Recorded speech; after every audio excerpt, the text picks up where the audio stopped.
Hey Joshua, hello everybody.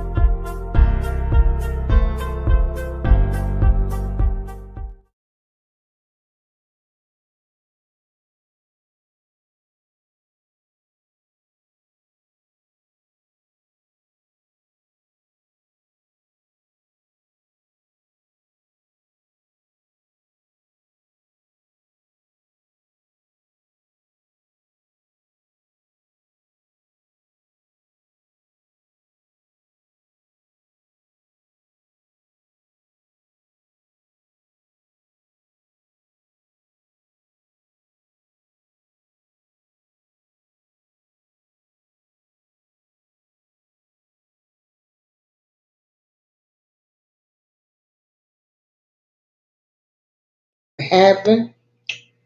Biden has dropped out, and they are putting everything into Kamala, which was good because I called them out yesterday.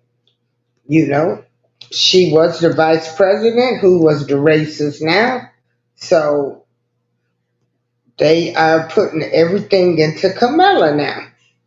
Again, I want to say I don't care about uh, either candidate. None of them. Uh, None of them are not getting ready to make my life easier. Uh, it's not the fact that he's old. It's more with his mind, and you know they couldn't.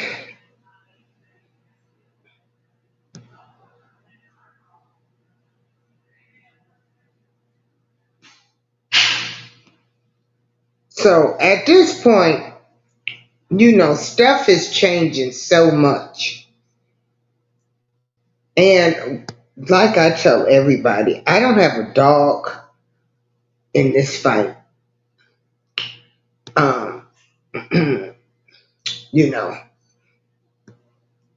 it's all about money, you know. Uh, None of Democrat, Republican, conservatives, whatever. Um, if you're not rich, uh, got some connections or anything, it is what it is.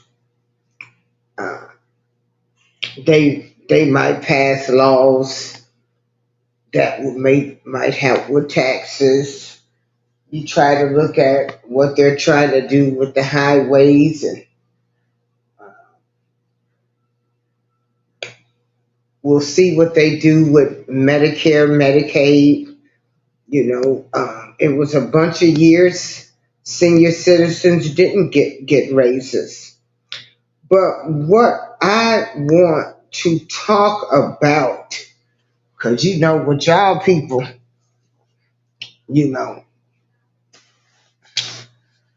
it's something. Again, I don't have a dog in this fight. I don't care about either candidate. Um,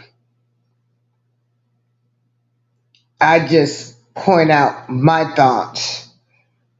So while people, they getting all pumped up talking about if Trump gets elected, he is going to put people in prison for life and all of this. So I just want to make everybody aware, while y'all bumping off at the gums, we're going to talk about Kamala Harris's history of incarcerating black men, throwing away the key, basically. Now, the first article I'm going to let you listen to is this comes from the New York Times magazine. And this article was published October 20th, 2020, and his name is Reginald Dwayne Betts. Explores his thoughts on the criminal justice system, Kamala Harris, and the hard conversation about mass incarceration. So I just want y'all to listen to the article. I'm not trying to persuade people what to do either way. I'm just, you know, Trump going lock up. He talking about locking up everybody and giving them all of these years. Well, Kamala Harris had a terrible history with locking up and throwing away the key with black men. This is the first article. This podcast is supported by Disney, presenting Young Woman and the Sea. This incredible true story from producer Jerry Bruckheimer stars Daisy Ridley as Trudy Etterly, who risked everything when she decided to swim the English Channel. The movie is now streaming on Disney+. Here's the article. Reginald Dwayne Betts, and I just published a piece with the New York Times Magazine on Senator and now Vice Presidential nominee Kamala Harris. When I started working on this profile of the senator, I imagined that I had something to say because when I was 16, I went to prison. Did 9 years, came home. So I thought trying to talk about her work as a prosecutor, where her whole career started, I thought that my experiences gave me an in. Maybe gave me something different to say about her, both about who she is and how her work as a prosecutor might tell us something about the conversations that we needed to have around criminal justice reform. The story started out as a traditional profile. Maybe that ain't even true. I wanted it to start out as a traditional profile, but even the first flight I took to see her speak publicly, I had to stop in Richmond, Virginia first because it just coincided with a meeting I had with the Virginia Parole Board where, I was arguing for the freedom of a friend of mine who was doing life for robbery. And around that same time, I was talking to my mom about this violent crime that she'd been the victim of. And so for me, very early, I recognized that whatever I wanted to say about Harris was just intertwined with these things that I was trying to figure out about my friends and my mom. And for me, a story about Harris ended up being a story about all of that. I am grateful for you taking the time to listen to it, and I hope you enjoy it being read to you by J.D. Jackson. So here it is, Kamala, my mother, and me.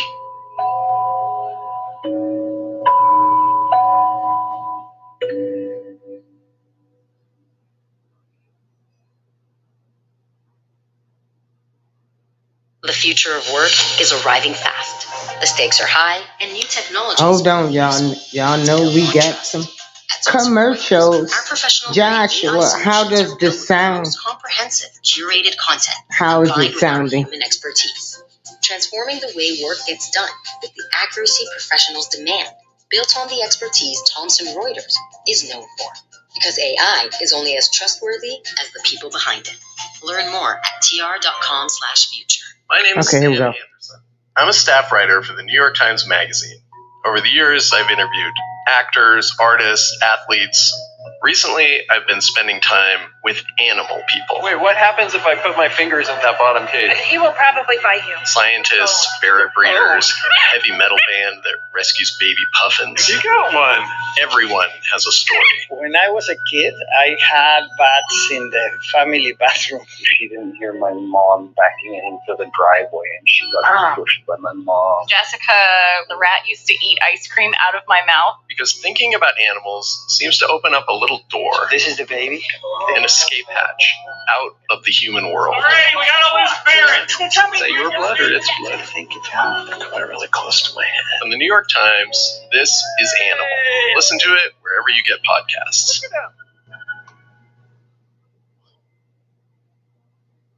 Because Senator Kamala Harris is a prosecutor and I am a felon, I have been following her political rise with the same focus that my younger son tracks Steph Curry threes. Before it was in vogue to criticize prosecutors, my friends and I were exchanging tales of being railroaded by them. Shackled in oversized green jail scrubs, I listened to a prosecutor in a Fairfax County, Virginia courtroom tell a judge that in one night I'd single-handedly changed suburban shopping forever. Everything the prosecutor said I did was true. I carried a pistol, carjacked a man, tried to rob 2 women. He needs a long penitentiary sentence, the prosecutor told the judge. I faced life in prison for carjacking a man. I pleaded guilty to that, to having a gun, to an attempted robbery. I was 16 years old. The old heads in prison would call me lucky for walking away with only a 9-year sentence.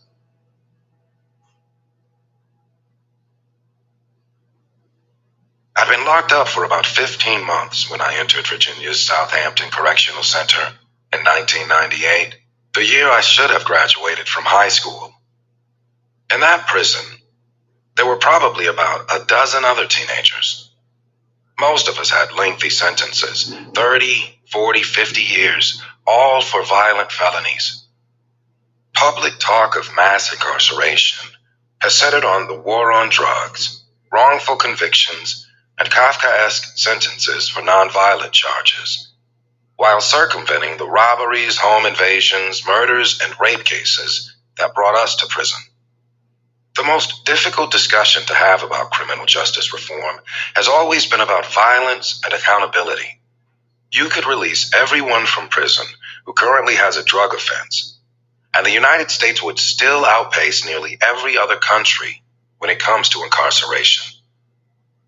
According to the Prison Policy Institute, of the nearly 1.3 million people incarcerated in state prisons, 183,000 are incarcerated for murder, 17,000 for manslaughter, 165,000 for sexual assault, 169,000 for robbery, and 136,000 for assault.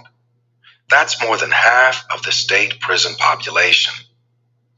When Harris decided to run for president, I thought the country might take the opportunity to grapple with the injustice of mass incarceration in a way that didn't lose sight of what violence and the sorrow it creates does to families and communities. Instead, many progressives tried to turn the basic fact of Harris's profession into an indictment against her. Shorthand for her career became, she's a cop, meaning her allegiance was with a system that conspires through prison and policing to harm Black people in America. In the past decade or so, we have certainly seen ample evidence of how corrupt this system can be. Michelle Alexander's best-selling book, The New Jim Crow, which argues that the war on drugs marked the return of America's racist system of segregation and legal discrimination, Ava DuVernay's When They See Us, a series about the wrongful convictions of the Central Park Five, and her documentary 13th, which delves into mass incarceration more broadly, and Just Mercy, a book by Brian Stevenson, a public interest lawyer that has also been made into a film, chronicling his pursuit of justice for a man on death row who was eventually exonerated. All of these describe the destructive force of prosecutors, giving a lot of run to the belief that anyone who works within a system responsible for such carnage warrants public shame.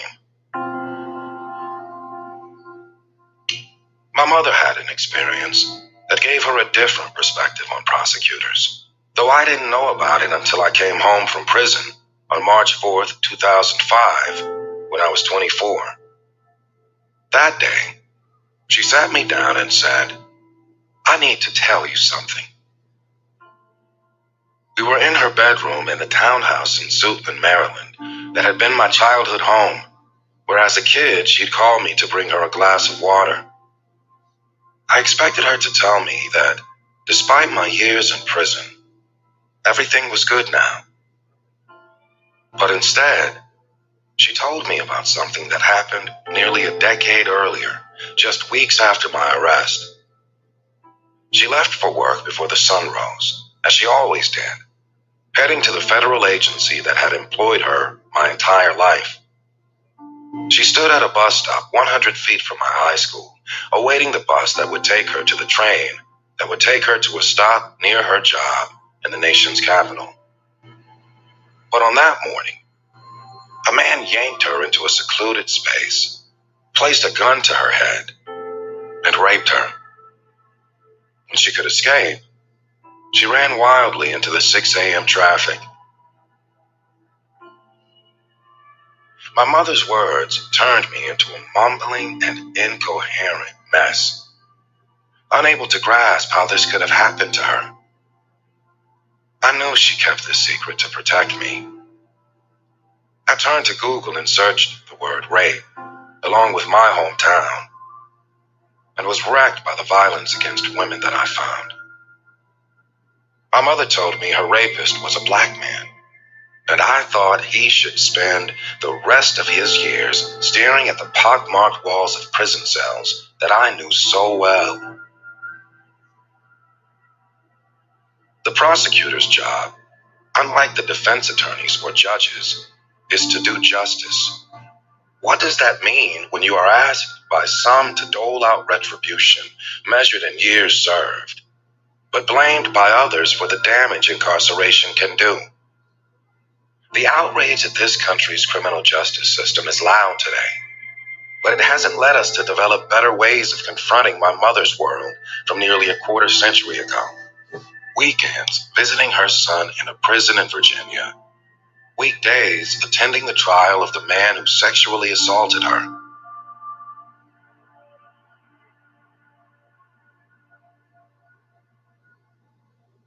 We said goodbye to my grandmother in the same Baptist church that, in June 2019, Senator Kamala Harris, still pursuing the Democratic nomination for president, went to give a major speech about why she became a prosecutor. I hadn't been inside Brooklyn Baptist Church for a decade, and returning reminded me of Grandma Mary and the 8 years of letters she mailed to me in prison. The occasion for Harris's speech was the annual Freedom Fund dinner of the South Carolina State Conference of the NAACP. The evening began with the Black National Anthem, Lift Every Voice and Sing. And at the opening chord, nearly everyone in the room stood. There to write about the senator, I had been standing already and mouthed the words of the first verse before realizing I'd never sung any further. Each table in the banquet hall was filled with folks dressed in their Sunday best. Servers brought plates of food and pitchers of iced tea to the tables. Nearly everyone was black. The room was too loud for me to do more than crouch beside guests at their tables and scribble notes about why they attended. Speakers talked about the chapter's long history in the civil rights movement. One called for the current generation of young rappers to tell a different story about sacrifice. The youngest speaker of the night said he just wanted to be safe. I didn't hear anyone mention mass incarceration. And I knew in a different decade, my grandmother might have been in that audience, taking in the same arguments about personal agency and responsibility, all the while wondering why her grandbaby was still locked away. If Harris couldn't persuade that audience that her experiences as a black woman in America justified her decision to become a prosecutor, I knew there were few people in this country who could be moved. Describing her upbringing in a family of civil rights activists, Harris argued that the ongoing struggle for equality needed to include both prosecuting criminal defendants who had victimized black people and protecting the rights of black criminal defendants. I was clear-eyed that prosecutors were largely not people who looked like me, she said. This mattered for Harris because of the prosecutors that refused to seat black jurors, refused to prosecute lynchings, disproportionately condemned young black men to death row, and looked the other way in the face of police brutality. When she became a prosecutor in 1990, she was one of only a handful of black people in her office.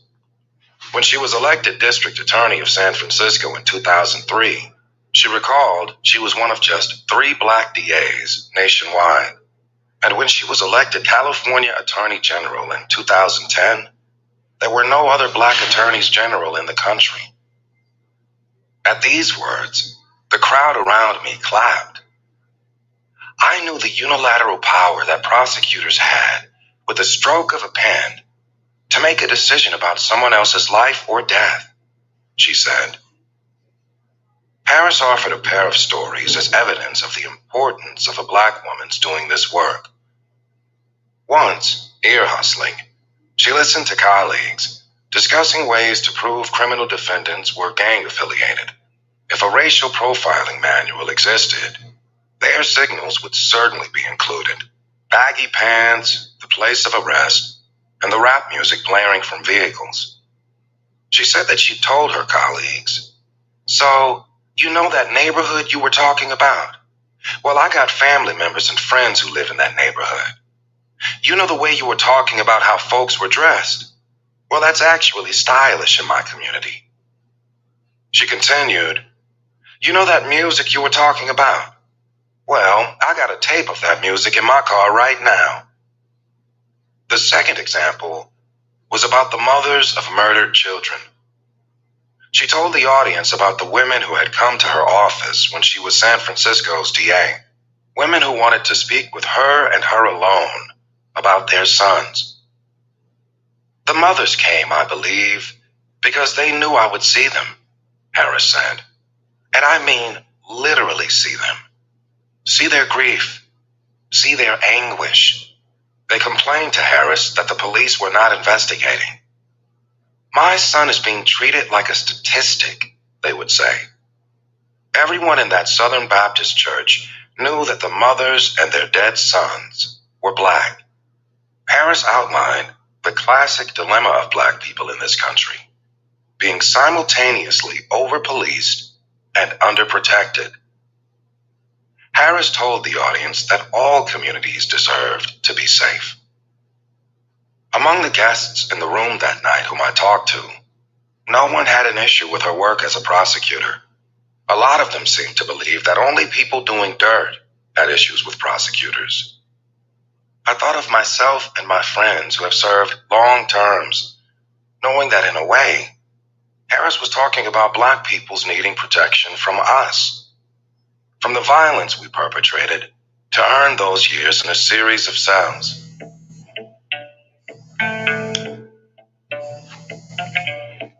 Harris came up as a prosecutor in the 1990s, when both the political culture and popular culture were developing a story about crime and violence that made incarceration feel like a moral response.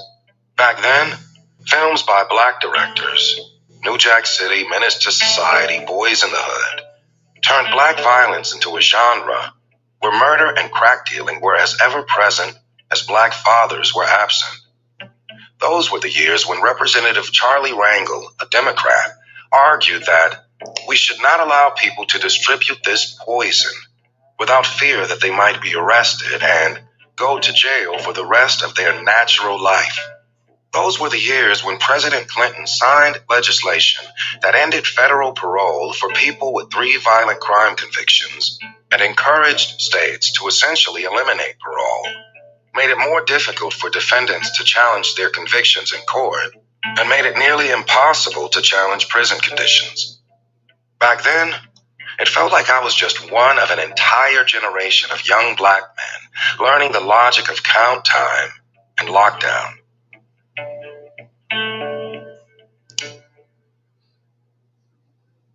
With me were Anthony Anthony Wynn and Terrell Kelly, and a dozen others, all lost to prison during those years. Terrell was sentenced to 33 years for murdering a man when he was 17. A neighborhood beef turned deadly. Home from college for 2 weeks, a 19-year-old Anthony robbed 4 convenience stores. He'd been carrying a pistol during 3. After he was sentenced by 4 judges, he had a total of 36 years. Most of us came into those cells with trauma, having witnessed or experienced brutality before committing our own. Prison, a factory of violence and despair, introduced us to more of the same. And though there were organizations working to get rid of the death penalty and mandatory minimums, bring back parole, and even abolish prisons, there were few ways for us to know that they existed. We suffered, and we felt alone. Because of this, sometimes I reduce my friends' stories to the cruelty of doing time.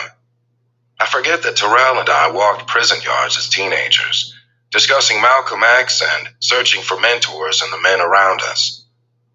I forget that Anthony and I talked about the poetry of Sonia Sanchez, the way others praised DMX. He taught me the meaning of the word patina and introduced me to the music of Bill Withers. There were Luke and Fats and Juvie, who could give you the sharpest edge-up in America with just a razor and comb. When I left prison in 2005, they all had decades left. Then I went to law school and believed I owed it to them to work on their cases and help them get out.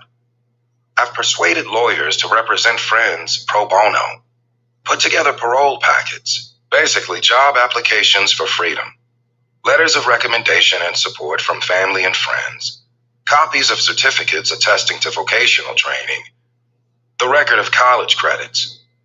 We always return to the crimes to provide explanation and context. We argue that today each one little resembles the teenager who pulled a gun.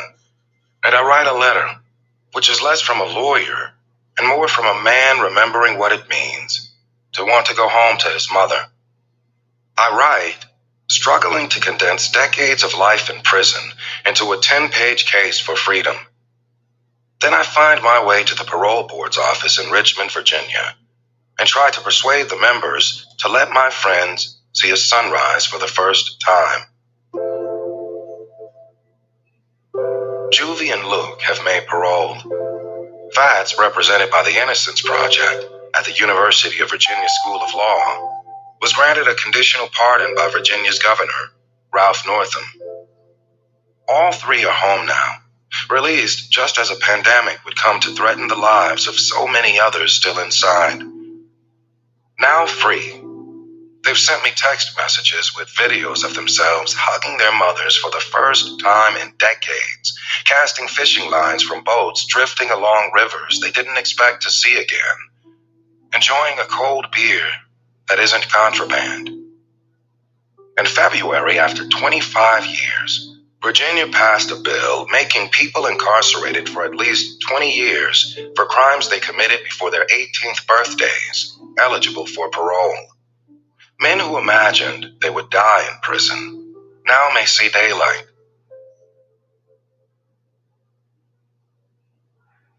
Terrell will be eligible.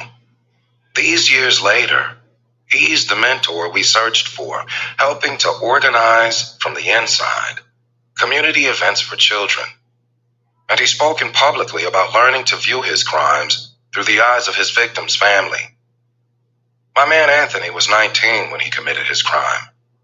In the last few years, he's organized poetry readings, book clubs, and fatherhood classes. When Gregory Fairchild, a professor at the Darden School of Business at the University of Virginia, began an entrepreneurship program at Dillwyn Correctional Center, Anthony was among the graduates, earning all 3 of the certificates that it offered. He worked to have me invited as the commencement speaker.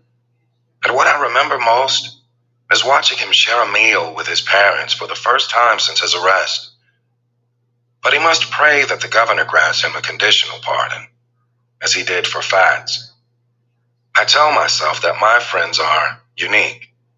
that I wouldn't fight so hard for just anybody, but maybe there is little particularly distinct about any of us, beyond that we'd served enough time in prison. There was a skinny, light-skinned 15-year-old kid who came into prison during the years that we were there. The rumor was that he'd broken into the house of an older woman and sexually assaulted her. We all knew he had 3 life sentences. Someone stole his shoes. People threatened him. He'd had to break a man's jaw with a lock and a sock to prove he'd fight if pushed. As a teenager, he was experiencing the worst of prison. And I know that had he been my cellmate, had I known him the way I know my friends, if he reached out to me today, I'd probably be arguing that he should be free.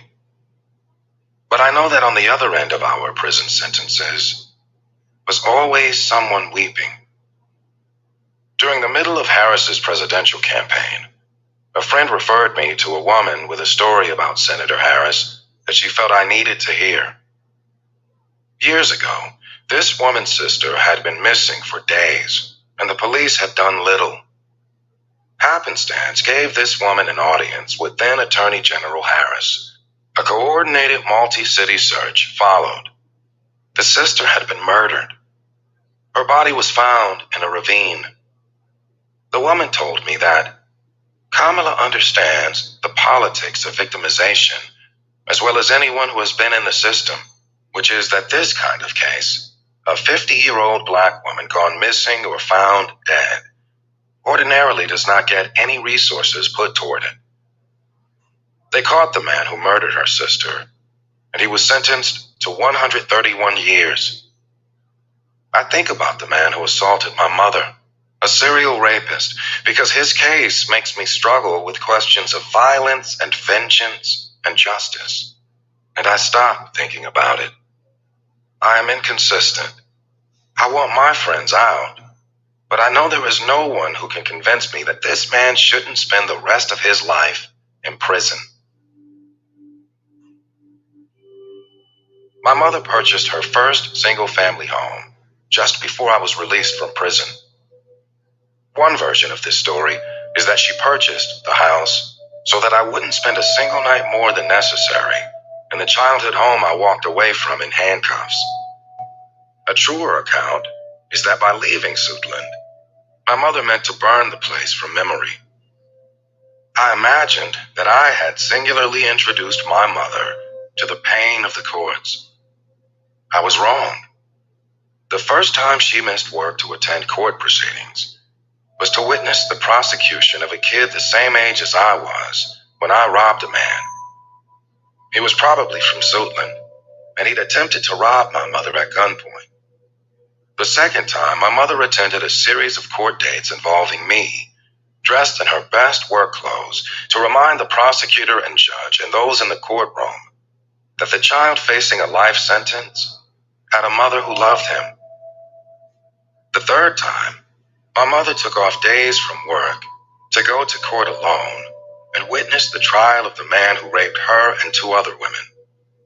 A prosecutor's subpoena forced her to testify, and her solace came from knowing that prison would prevent him from attacking others. After my mother told me what had happened to her, we didn't mention it to each other again for more than a decade. But then in 2018, she and I were interviewed on the podcast, Death, Sex, and Money. The host asked my mother about going to court for her son's trial when he was facing life. I was raped by gunpoint, my mother said.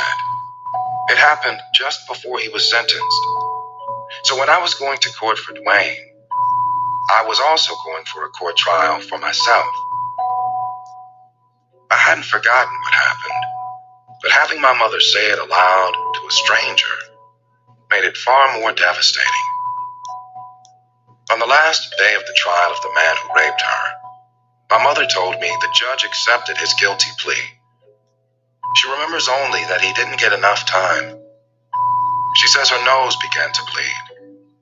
When I asked her what she would have wanted to happen to her attacker, she replied, that I'd taken the deputy's gun and shot him.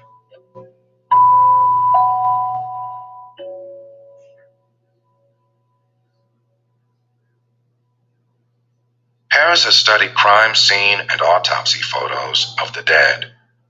She has confronted men in court who have sexually assaulted their children, sexually assaulted the elderly, scalped their lovers. In her 2009 book, Smart on Crime, Harris praised the work of Sonny Schwartz, creator of the Resolve to Stop the Violence Project, the first restorative justice program in the country to offer services to offenders and victims, which began at a jail in San Francisco. It aims to help inmates who have committed violent crimes by giving them tools to de-escalate confrontations. Harris wrote a bill with a state senator to ensure that children who witness violence can receive mental health treatment. And she argued that safety is a civil right, and that a 60-year-old sentence for a series of restaurant armed robberies where some victims were bound or locked in freezers should tell anyone considering viciously preying on citizens and businesses that they will be caught, convicted, and sent to prison for a very long time. Politicians and the public acknowledge mass incarceration is a problem, but the lengthy prison sentences of men and women incarcerated during the 1990s have largely not been revisited. While the evidence of any prosecutor doing work on this front is slim, as a politician arguing for basic systemic reforms, Harris has noted the need to unravel the decades-long effort to make sentencing guidelines excessively harsh to the point of being inhumane, criticized the bail system, and called for an end to private prisons, and criticized the companies that charge absurd rates for phone calls and electronic monitoring services. In June, months into the COVID-19 pandemic, and before she was tapped as the vice presidential nominee, I had the opportunity to interview Harris by phone. A police officer's knee on the neck of George Floyd, choking the life out of him as he called for help, had been captured on video. Each night, thousands around the world protested. During our conversation, Harris told me that as the only black woman in the United States Senate, in the midst of the killing of George Floyd and Breonna Taylor and Ahmaud Arbery, countless people had asked for stories about her experiences with racism. Harris said that she was not about to start telling them about my world for a number of reasons, including you should know about the issue that affects this country as part of the greatest stain on this country. Exhausted, she no longer answered the questions. I imagined she believes, as Toni Morrison once said, that the very serious function of racism is distraction. It keeps you from doing your work. But these days, even in the conversations that I hear my children having, race suffuses so much. I tell Harris that my 12-year-old son, Makai, told his classmates and teachers, "As you all know, my dad went to jail. Shouldn't the police who killed Floyd go to jail?" My son wanted to know why prison seemed to be reserved for black people and wondered whose violence demanded a prison cell. In the criminal justice system, Harris replied, the irony and, frankly, the hypocrisy is that whenever we use the words accountability and consequence, it's always about the individual who was arrested. Again, she began to make a case that would be familiar to any progressive about the need to make the system accountable. And while I found myself agreeing, I began to fear that the point was just to find ways to treat officers in the same brutal way that we treat everyone else. I thought about the men I'd represented in parole hearings and the friends I'd be representing soon, and wondered out loud to Harris, how do we get to their freedom? We need to reimagine what public safety looks like, the senator told me, noting that she would talk about a public health model. Are we looking at the fact that if you focus on issues like education and preventive things, then you don't have a system that's reactive? The list of those things becomes long, affordable housing, job skills development, education funding, home ownership. She remembered how during the early 2000s, when she was the San Francisco district attorney and started Back on Track, a re-entry program that sought to reduce future incarceration by building the skills of the men facing drug charges, many people were critical. You're a DA. You're supposed to be putting people in jail, not letting them out, she said people told her. It always returns to this for me. Who should be in prison, and for how long? I know that American prisons do little to address violence. If anything, they exacerbate it. If my friends walk out of prison changed from the boys who walked in, it will be because they fought with the system, with themselves, and sometimes with the men around them, to be different. Most violent crimes go unsolved, and the pain they cause is nearly always unresolved. And those who are convicted, many, maybe all, do far too much time in prison. And yet, I imagine what I would do if the Maryland Parole Commission contacted my mother, informing her that the man who assaulted her is eligible for parole. I'm certain I'd write a letter explaining how one morning my mother didn't go to work because she was in a hospital. Tell the board that the memory of a gun pointed at her head has never left. Explain how when I came home, my mother told me the story. Some violence changes everything.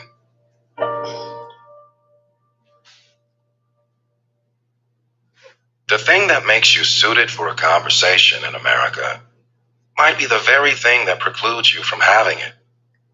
Terrell, Anthony, Fats, Luke, and Juvie have taught me that the best indicator of whether I believe they should be free is our friendship.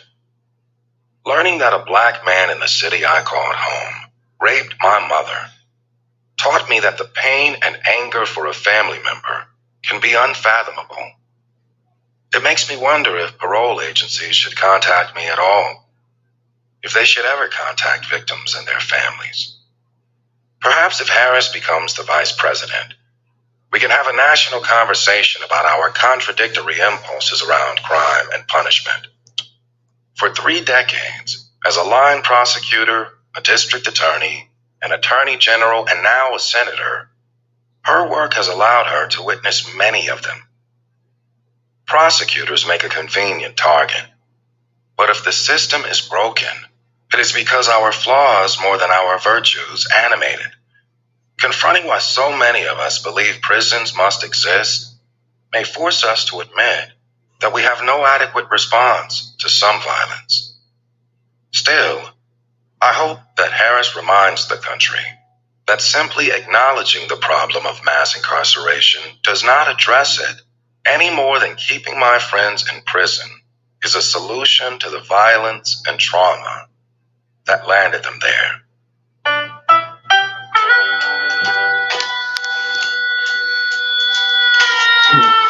Hey, everybody. This was recorded by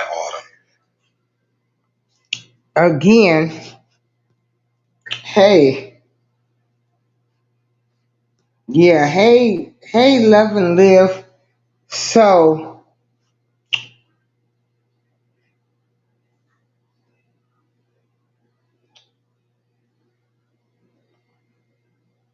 here's another article I want y'all to listen to, too. How Kamala Harris fought to keep nonviolent prisoners locked up. As California Attorney General, she spent years subverting a 2011 Supreme Court ruling requiring the state to reduce its prison population. The overseeing judicial panel nearly found the state in contempt of court.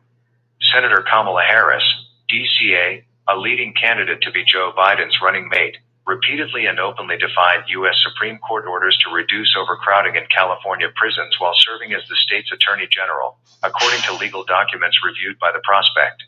Working in tandem with Governor Jerry Brown, Harris and her legal team filed motions that were condemned by judges and legal experts as obstructionist, bad faith, and nonsensical, at one point even suggesting that the Supreme Court lacked the jurisdiction to order a reduction in California's prison population. The intransigence of this legal work resulted in the presiding judges in the case giving serious consideration to holding the state in contempt of court. Observers worried that the behavior of Harris's office had undermined the very ability of federal judges to enforce their legal orders at the state level, pushing the federal court system to the brink of a constitutional crisis. This extreme resistance to a Supreme Court ruling was done to prevent the release of fewer than 5,000 nonviolent offenders, whom multiple courts had cleared as presenting next to no risk of recidivism or threat to public safety. Despite a straightforward directive from the Supreme Court to identify prisoners for release over a 2-year period, upholding a 2009 ruling that mandated the same action over the same timeline, the state spent the majority of that period seesawing back and forth between dubious legal filings and flagrant disregard. By early 2013, it became clear that the state had no intention to comply, leading to a series of surprisingly combative exchanges. While Harris's ultimately unsuccessful presidential campaign saw questions raised about her criminalization of truancy and her tough-on-crime reputation during her time as San Francisco's district attorney, her role in California's prison reduction case largely flew under the radar, though it was decried at the time. As concerns grow about Donald Trump's subversion of the law, he, along with his Attorney General, William Barr, is currently defying a Supreme Court ruling by refusing to restart the Deferred Action for Childhood Arrivals program, the potential Democratic vice presidential nominee engaging in relatively similar obstinacy is jarring. Senator Harris's office has yet to respond to a set of questions from the prospect. How did Harris's office turn a simple court order to release low-risk prisoners to prevent cruel and unusual punishment into a constitutional fiasco? Federal courts seldom look to prisoner release, it's a remedy of last resort. But California was a unique case, with its uniquely awful prison system. At its height, it was stuffed to some 200% of its designed capacity. There were not enough beds or medical personnel, but an extreme excess of bodies. In one prison, 54 prisoners shared a single toilet. Preventable deaths due to substandard and overstretched medical care occurred every 5 to 6 days. Suicidal inmates were locked in telephone booth-sized cages for 24 hours at a time. For nearly 2 decades, Republican and Democratic administrations essentially ignored the problem, despite constitutional protections for prisoners against cruel and unusual punishment enshrined in the Bill of Rights. Finally, in 2009, a federal district court found that no other plausible solution existed for getting the state to conform to a constitutionally reasonable standard than a forced prisoner release. An earlier pledge, given before Harris's time, to quickly build new prisons was not seen as credible, especially amid the Great Recession and California's limited finances. The district court mandated that the state enact a series of decarceration measures to reduce the prison population to 137.5% of its design capacity within 2 years. The state appealed the district court ruling, and on May 23, 2011, the Supreme Court found in Brown v. Plata that California's prison system was in violation of its prisoners' Eighth Amendment rights. Despite its relatively conservative tilt, the court identified prisoner release as the most effective method for ending the state's constitutional violation in a timely manner. The verdict split 5-4, with conservative Justice Anthony Kennedy joining the court's liberals.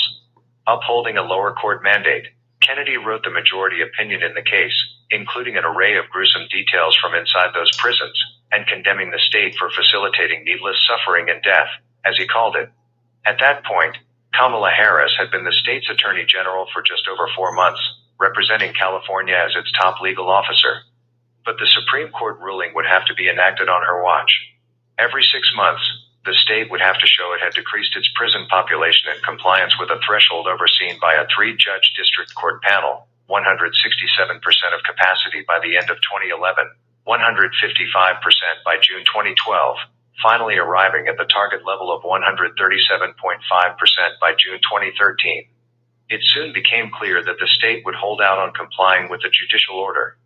2011 passed with little progress made on the decarceration mandate, and by 2012, a report surfaced that proved the state actually intended to increase its prison population. In May of that year, Harris's office confirmed their intent not to comply with the order but instead to seek its modification from 137.5% design capacity to 145%, a modification that was not permitted. The deadline for compliance was eventually extended to the end of 2013. By April 2013, Just 2 months from the initial deadline given in that Supreme Court decision, California still had 9,636 prisoners more than the court-imposed ceiling. The state submitted a proposal that involved relocating inmates to fire camps to fight wildfires and preventing out-of-state prisoners from being returned. But upon review, the three-judge panel found that still left California's prisons some 4,170 prisoners over the hard limit. After a series of back and forths, the three-judge panel arrived at a solution: the expansion of good time credits for nonviolent offenders, shortening stays often by just a handful of months. Even the state's own expert witness had testified years prior that he did not oppose good time credit measures, and that there was no correlation between length of stay and recidivism, meaning that the public was not at risk. Other states, Washington, Illinois, even tough on crime New York, had implemented these programs with success. The court found good time credits alone would do more than enough to close the gap and solve the problem for good. Some 5,385 inmates were eligible for release under good time credits. But Governor Brown, with Harris as his defense lawyer, did not agree.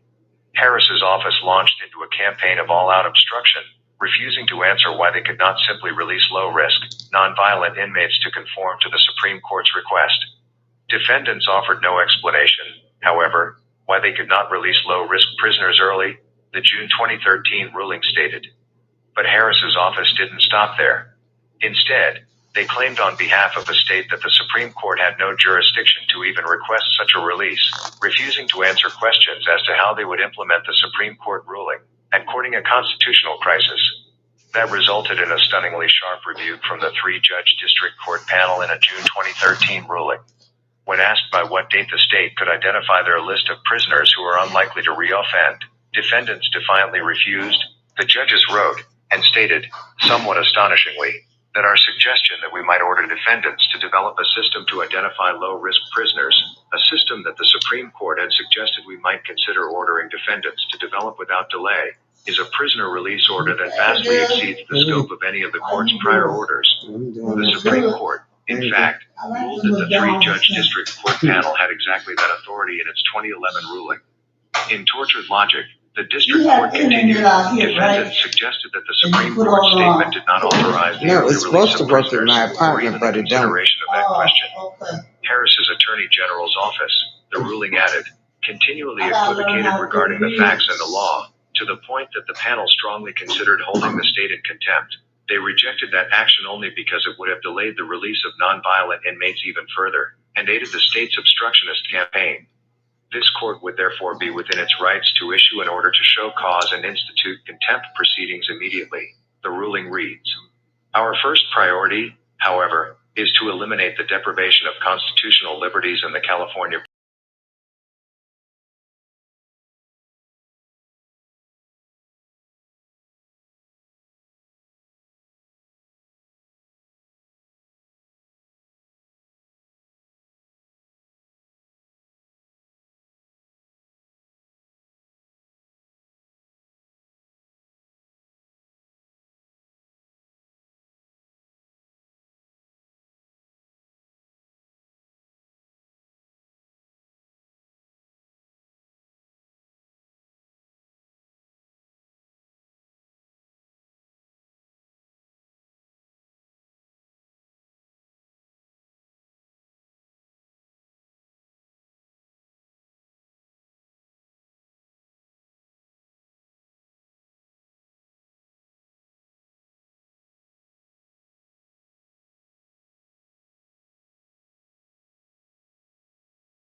Okay, everybody. Hey, Uncommon Sense with Jose.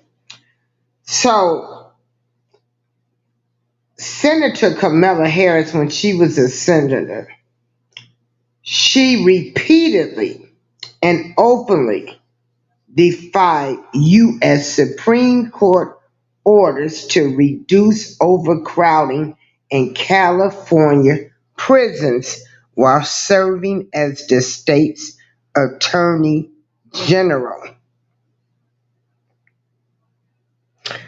Kamala Harris did not want to release nonviolent offenders. Nonviolent offenders.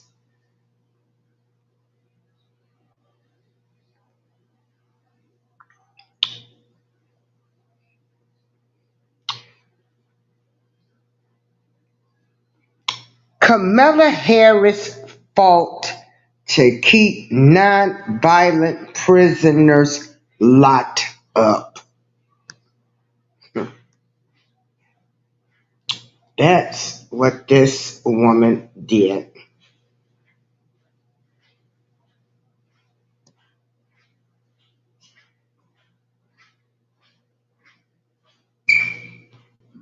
Hello, how you doing? I'm doing fine. How you doing? I'm doing all right.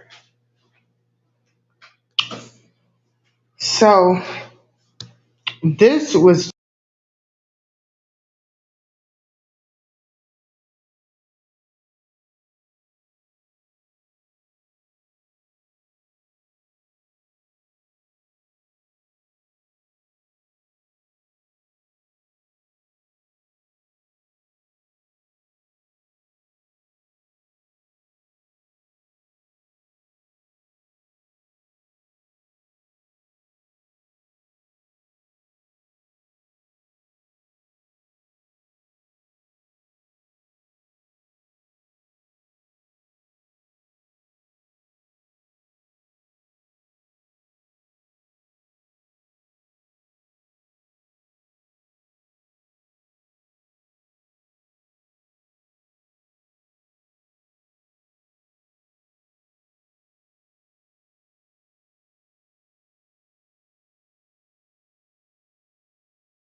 so here are some stories. If you want to read them, look them up.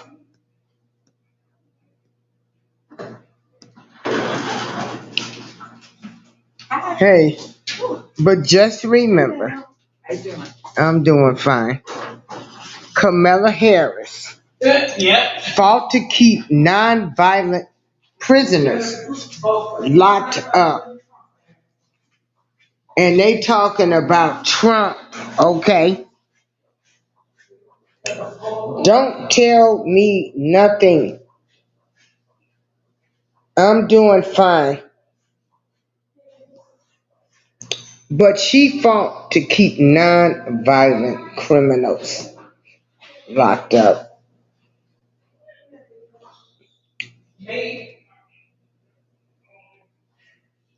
So,